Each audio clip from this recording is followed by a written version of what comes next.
Stop over here is success finally? Or do you think that success is once again a beginning of another challenge?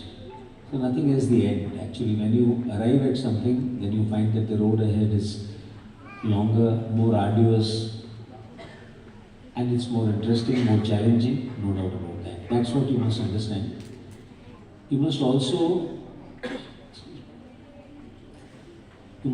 be attentive to the fact, which I am sure you must be, that times are changing. I have been into teaching for more than 38 years. I have been with Bhawanipur College. So, that is not the time today. Like youngsters today cannot imagine how can one person be working in one organization for 38 years. So, I started my life there and I am continuing, and anytime I might retire also. But it is from the same place. Now, the first lesson that I am trying to tell you is, consistency has an advantage that you cannot imagine. Remember this all the time. Even when you qualify, when you study, you will get a lot of advice by a lot of people. Because the trend today is work for 3 years, 4 years, shift, move to another job, and then move once again, keep on moving. Once upon a time, we had a very popular proverb, and it used to be rolling stone gathers no moss. You keep on shifting and shifting and shifting, and there's something that you will lose out. I'm not saying that you will not be prosperous, you might, but you definitely lose out a lot of things. If you are in one place, remember these advices very carefully, because once again we may not meet. Try and be consistent with whatever you're doing. Take time in deciding what you want to do, but once you decide, it's like marriage. And even remember this, that marriages are supposed to last. Nowadays even that needs to be said, that marriages are supposed to endure, and marriages are not supposed to be a temporary affair. We are seeing more often people being less tolerant of each other. Learn to be tolerant, therefore. So I'll just tell you how it began with me, and probably you'll learn a lesson. When I started, of course, I started my career, I thought that I'm a very hard-working guy. I can work a lot. I can work for 14 hours, 12 hours.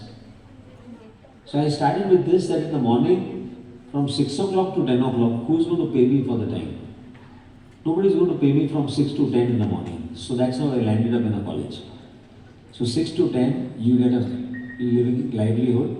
And by the time I'm leaving the gates of the college, my friends are starting from their homes to make a living. I've already made a living. And then the entire day is in front of me.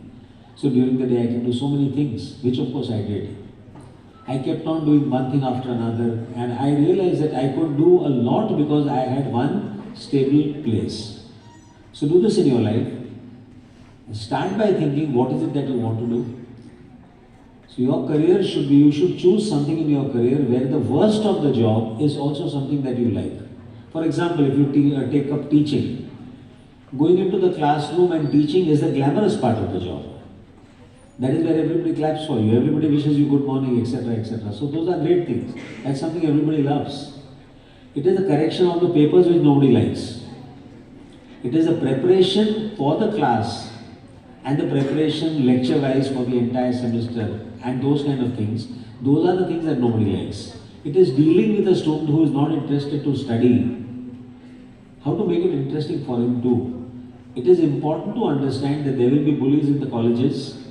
And how do you handle the bullies so that the bully also studies and the other guy, the serious ones like you all, also are able to study. Those are the difficult parts of the job.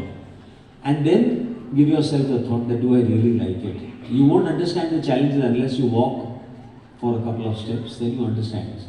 So today when I recruit people in the college for teaching, and they are fresh chartered accountants, Bhawanipur fortunately is a place where in commerce we might be having as many as 15 chartered accountants, not just MComs and PhDs, but chartered accountants as well, company secretaries as well. They are all teaching there, actively. Why do we do that? Because the children can connect with them. Half the children connect with those who are aspiring to be chartered accountants. They can, oh, he's the chartered accountant, he is teaching me. So great. He's an author, he is also one of my faculty, etc. So that's how you look at it. But the point that I'm trying to make is this, that choose a career in which the worst and the most boring part of that assignment is also something that you connect with.